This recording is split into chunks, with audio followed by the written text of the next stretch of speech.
Keçip gedəcəkdir bu saxta gürür, Vüqarın özünə gəlim olacaq. Sənin güllərini payız soldurur, Baharın gülləri mənim olacaq.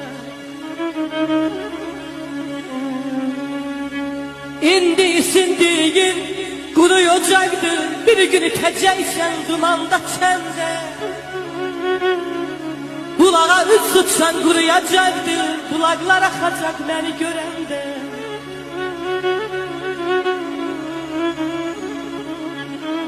Sən illərilə toxuyan zaman, mən uçan xalçalar toxuyacaqam.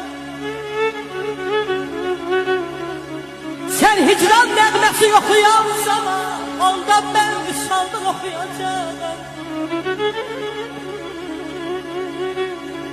Möcüzə gözləməyi gələn səhərdə,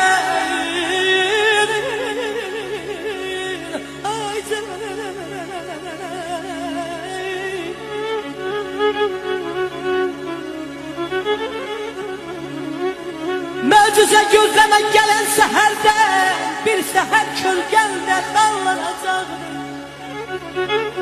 Sənin pillələrin qurtaran yerdə,